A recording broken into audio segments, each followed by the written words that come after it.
Hello friends, मेरा नाम है अमजद सुहेल और आज की वीडियो में आपके साथ मैं 5 मिनट स्कैल्पिंग स्ट्रेटजी इस्तेमाल करने वाला हूं, जो हम स्क्वीज़ मोमेंटम और मैकडी इंडिकेटर्स को इस्तेमाल करते हुए करेंगे। और ये कौन से इंडिकेटर्स हैं, कौन से वाला मैकडी हमने यूज़ करना है स्क्वीज़ के साथ, तो वो भी आपको इस वीडियो में मैं बताऊंगा। लेकिन ये 5 मिनट की स्कैल्पिंग स्ट्रेटजी आपको होप्स हो कि आपको एक दिन में अगर आप इसको अच्छे तरीके से इस्तेमाल कर लेते हैं तो आपकी 8 से 10 ट्रेड्स जो हैं वो सक्सेसफुल होंगी। इसका मतलब यह है कि आप आराम के साथ अब 1:2 के साथ अपनी ट्रेड्स को सक्सेसफुल जो है वो कर सकते हैं। तो ये बहुत ही ज़्यादा ज़बरदस्त स्ट्रैटेजी है। लेकिन मजीद वीडियो जारी रखने से पहले मेरे वो दोस्त जिन्होंने अभी तक मेरे चैनल को सब्सक्राइब नहीं किया वो कर लें, बेल आइकॉन को प्रेस करेंगे तो नोटिफिकेशन भी मिलेगा। यहाँ पर आपको वीकली जो पेयर्स होते हैं, गोल्ड होता है, जितने भी मेटल्स हैं या करेंसी पेयर्स हैं उनकी प्रेडिक्शन भी मिलती है और यहाँ पर आप अपनी ट्रेड्स को मैनेज कर सकते हैं। स्कैल्पिंग स्ट्रेटजीज़ मैं यहाँ पे आपके साथ में शेयर करता रहता हूँ।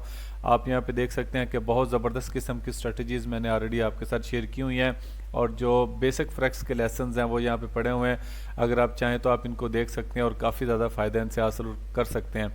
और इसके अलावा हमारे लाइव सेशंस भी होते हैं और लाइव सेशंस भी आपके सामने हैं और जो भी मैंने लाइव सेशन में ट्रेड्स एग्जीक्यूट किए हैं सब ने टेक प्रॉफिट हिट किया हुआ है।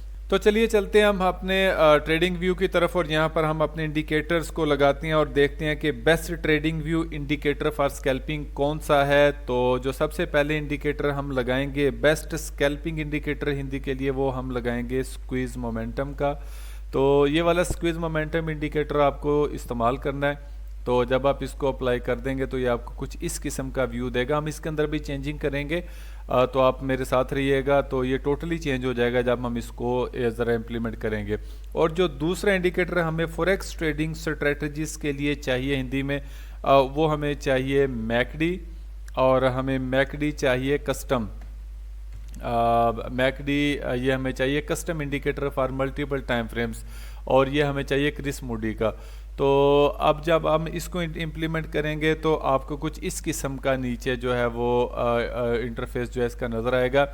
लेकिन बहरहाल अभी इस इंडिकेटर्स के अंदर हम चेंजिंग करेंगे और ये हम इसको चेंजेस क्या क्या करेंगे तो वो अभी आपके सामने मैं करूँगा। लेकिन अब वीडियो को स्किप नहीं करना। अगर आपको मेरी वीडियोस अच्छी लगती हैं तो लाइक और सब्सक्राइब लाजम कीजिए, क्योंकि ये मैं आपके साथ ये बहुत अच्छी कोशिश करता रहता हूँ, जिससे हो सकता है कि आप बहुत अच्छा प्रॉफिट जो लें। तो चलिए हाउ टू ट्रेड फॉरेक्स में जो चेंज करनी है, और हम देखते हैं कि हाउ टू ट्रेड ये स्कैल्प के लिए सबसे पहले हम स्क्वीज मोमेंटम के अंदर चेंजिंग कर लेते हैं। तो आपको यहाँ पे स्क्वीज मोमेंटम की चेंजिंग में जाना है और इनपुट्स जो है इस केस के अंदर आपको किसी किस्म की कोई चेंजिंग नहीं करनी। इनपुट्स हमारे लिए बेहतरीन है। लेकिन आपको करना क्या है कि आपको सबसे पहले ये जो प्लॉट्स के कलर हैं आपको इसको ज़रा अच्छे तरीके से आपको इसको कर लेना है। ओपेसिटी इसकी बढ़ा लेनी है अच्छे तरीके से, और इसके बाद जो है आपको जो कलर हैं वो भी सब के सब आपने वाइट कर लेने हैं। ठीक है, ओपेसिटी आप बढ़ा दें और सबका कलर जो है वो वाइट कर लें। ये मैं आपको बताऊंगा कि कलर आपने वाइट क्यों करना है। और जब आप कलर वाइट कर लेंगे तो आपको एक क्लियर पिक्चर जो है वो नज़र आना शुरू हो जाएगी। तो जब आप पिक्चर आप ये कलर वाइट करने के बाद आपने इसको लाइन ग्राफ के अंदर रिप्रेजेंट करवा लेना है। तो इसके अलावा और हमें इसके अंदर किसी किस्म की कोई चेंजिंग नहीं करनी है, आपको जस्ट ओके करना है। तो हमारे पास ये एक बड़ा ज़बरदस्त किस्म का एक इंटरफेस समझ आ गया है ये स्क्वीज मोमेंटम की सूरत में। तो चलिए अभी हम जो नीचे वाला मैकडी है हम उसके अंदर कुछ चेंजिंग करेंगे। तो सबसे पहले आपने राइट क्लिक कर लेना है, इसकी सेटिंग में जाएं तो आपने इसकी इनपुट्स जो हैं आपने उसको बिल्कुल भी डिस्टर्ब नहीं करना। जिनकी इनपुट्स हैं आपने इनको ऐसे ही रहने देना है। और इसके बाद जब स्टाइल में जाएंगे तो मैकडी का आपने ये अनचेक कर देना मैकडी को, क्योंकि हमें ये नहीं चाहिए। और इसके बाद इनकी ओपेसिटी जो है वो आपने बढ़ा देनी है। ये कलर 0 है, आप इसकी ओपेसिटी बढ़ा दें। और जो कलर 1 है आप उसको कर लें, आप उसको पिंक कर लें। ठीक है, कलर 1 को इसकी ओपेसिटी भी बढ़ा दें। और जो कलर 3 है आप उसको कर लें ब्लू, और इसकी भी ओपेसिटी आप अच्छे तरीके से बढ़ा दें। और बाकी जो कलर 4 है आप इसकी भी ओपेसिटी बढ़ा दें और कलर 5 की भी ओपेसिटी आपने बढ़ा देनी है। और ये जो क्रॉस है आप इसको अनचेक कर दें और इसके बाद इसको कर दें ओके।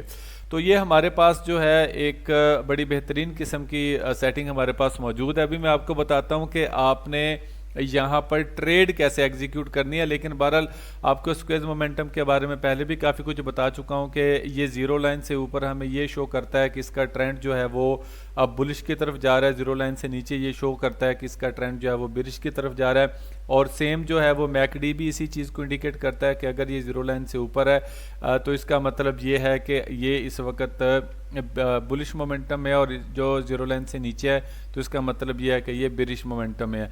लेकिन हमने जब ट्रेड लेनी है तो ट्रेड लेने के लिए हमें कुछ कंडीशंस जो हैं अब वो हमें फुलफिल करनी है। जब तक हमारी कंडीशंस वो फुलफिल नहीं होगी हम ट्रेड्स को एग्जीक्यूट नहीं करेंगे। तो चलिए यहाँ पर हम ट्रेड लेते हैं। तो सबसे पहले आपको जो है वो ट्रेड की आपको मैं कंडीशन बता दूं कि आपको ये देखना है कि स्क्वीज मोमेंटम जो है ये जीरो लाइन से नीचे होना चाहिए, ये बात आपने ज़हन में रखना है। और उसके बाद ये जो मैकडी है, मैकडी की जो येलो लाइन है ये जीरो लाइन से ऊपर होनी चाहिए। और इसके अंदर आपने किसी भी किस्म की कोई नहीं करनी जब तक ये दो कंडीशन पूरी नहीं होगी। आपने बाय की ट्रेड एग्जीक्यूट नहीं करनी, क्योंकि अभी हम बाय की ट्रेड एग्जीक्यूट करने वाले हैं। तो होगा क्या कि आपने जैसे ही देखा कि ये स्क्वीज मोमेंटम की लाइन जीरो लाइन को नीचे क्रॉस की है और नीचे वाला जो मैकडी है वो रेड लाइंस को इंडिकेट कर रहा है, तो आपने यहाँ पर ट्रेड नहीं करनी जब तक आपको ब्लू जो है वो इंडिकेशन नज़र नहीं आ जाती। जैसे ही आपको ये ब्लू लाइन मैकडी में नज़र आए तो इसका मतलब ये है कि बायर्स मार्केट में इंटर हो रहे हैं। तो आपने क्या करना है, आपने ये देखना है कि ये ब्लू लाइन हो चुकी है, ये जो मैकडी का जो मूविंग एवरेज है ये जीरो लाइन से ऊपर है, और जो स्क्वीज मोमेंटम का जो मूविंग एवरेज है वो जीरो लाइन से नीचे है। तो आपने क्या करना है, जैसे ये ब्लू लाइन अपीयर हो तो आपने इस कैंडल के ऊपर जो है वो बाय स्टॉप का ऑर्डर लगा देना है। याद रखें आपने फौरी बाय नहीं करना, आपने बाय स्टॉप का ऑर्डर लगाना है और इसका जो स्टॉप होगा वो स्विंग लो होना चाहिए। और 1.2% जो है 1:2 आपने प्रॉफिट की रखनी है। तो ये देखें ये एक अब बहुत ही ज़्यादा एक सक्सेसफुल जो है वो ट्रेड हो चुकी है। जैसे ही इसने इसको ब्रेकआउट किया तो यहाँ पे इसका ऑर्डर जो है वो ट्रिगर हो गया और यहाँ पर इसने टेक प्रॉफिट हिट कर दिया। तो यहाँ पर ये देखें फिर मैं आपको बताता हूँ कि यहाँ पर ब्लू लाइन ऊपर होनी चाहिए, स्क्वीज मोमेंटम का ये जो लाइन है नीचे होने चाहिए, और जैसे ही ये मैकडी रेड हो और उसके बाद रेड होने के बाद जैसे ही ब्लू हो उसके बाद आपने यहाँ पर इस कैंडल पर इसकी ट्रेड लेनी है। तो चलिए चलते हैं, मैं आपको सेल की एग्जांपल देता हूँ कि आपने सेल की ट्रेड कैसे एग्जीक्यूट करनी है। तो ये सेल की ट्रेड जो है उसके लिए सेम कंडीशन इनवर्स की सूरत में मौजूद होगी, यानी कि जैसे देखें आपके लिए क्या होना चाहिए कि आपके लिए स्क्वीज मोमेंटम जीरो लाइन से ऊपर होना चाहिए, और ये जो हमारे पास मैकडी की जो मूविंग एवरेज है ये जीरो लाइन से नीचे होनी चाहिए। तो क्या होगा कि जैसे ही ये आपको ये पिंक जो है आपको मूविंग एवरेज का ये मैकडी का नज़र आ रहा है, तो जैसे ही ये वॉल्यूम या बार जो है आपका रेड में चेंज हो और आपने फौरी तौर पे क्या करना है कि यहाँ पे सेल की ट्रेड यहाँ पे पेंडिंग ऑर्डर की सूरत में आपने इसके नीचे लगा देनी है। और जैसे इस कैंडल को ब्रेकआउट करेगा आपका पेंडिंग ऑर्डर ट्रिगर हो जाएगा और हम देखेंगे कि इसने इसको टच किया है या नहीं कि अपने टेक प्रॉफिट को। तो यहाँ पर देखें तमाम निशानियाँ हमारी पूरी हैं। ये हमारा स्क्वीज मोमेंटम जीरो लाइन से ऊपर है और हमारा जो मैकडी की बार है ये यहाँ पर ये रेड हो चुकी है और मैकडी का जो मूविंग एवरेज है वो उसके नीचे है। तो हम इसके ऊपर हम अपना ट्रेडिंग जो है वो शॉर्ट की पोजीशन जो है वो ओपन कर लेंगे और इसका जो स्टॉप होगा वो इसका स्विंग लास्ट जो है वो स्विंग हाई होगा। देखें यहाँ पर हम 1:2 के साथ हम इसको एग्जीक्यूट करेंगे और ये देखें ये यहाँ पर इसने बड़े सक्सेसफुल तरीके से टेक प्रॉफिट इवन यहाँ पर इसने हिट कर दिया हुआ है। तो ये बहुत ही ज़्यादा ज़बरदस्त किस्म की स्ट्रेटजी है, आपने इसको इम्प्लीमेंट करना है, लेकिन यहाँ पर कुछ आपने मिस्टेक्स नहीं करनी। जैसा कि यहाँ पर देखें अगर हमने सेल की ट्रेड एग्जीक्यूट करनी है तो ये देखें ये बहुत गलत है। जो मूविंग एवरेज है ये इसके नीचे होना चाहिए अगर हमने सेल की ट्रेड लेनी है। अगर हमने बाय की ट्रेड लेनी है तो मूविंग एवरेज ऊपर होना चाहिए। और ये देखें ये स्क्वीज मोमेंटम जो है यहाँ पर अगर हम बाय की ट्रेड एग्जीक्यूट करना चाहते हैं तो स्क्वीज मोमेंटम जो है ये जीरो लाइन से नीचे होना चाहिए। तो ये ट्रेड यहाँ पर गलत हो जाती है। तो आपने इस तरह की मिस्टेक्स जो है वो नहीं करनी, हमेशा आपने फॉलो करना है कि अगर सेल की ट्रेड लेनी है तो स्क्वेज मोमेंटम जीरो लाइन से ऊपर और मैकडी का जो मूविंग एवरेज है वो जीरो लाइन से नीचे होना चाहिए और बार जो है वो रेड कलर में हो जानी चाहिए। तो ये बहुत ही ज़बरदस्त किस्म की स्ट्रेटजी है। अगर आप इसे इस्तेमाल करेंगे तो आने वाले वक्त में आपको बहुत ज़्यादा फ़ायदा होगा, क्योंकि प्रॉफिटेबल ट्रेडिंग स्ट्रेटजीज़ के अंदर ये स्ट्रेटजी 5 मिनट स्कैल्पिंग में आपको बहुत ही ज़्यादा हेल्प आउट करेगी। तो इस तरह की वीडियो देखते रहिए और चैनल को सब्सक्राइब कर, अगर आप नए हैं तो वीडियो को लाइक और शेयर कीजिए। अगली वीडियो तक के लिए इजाज़त दीजिए। अल्लाह हाफिज़।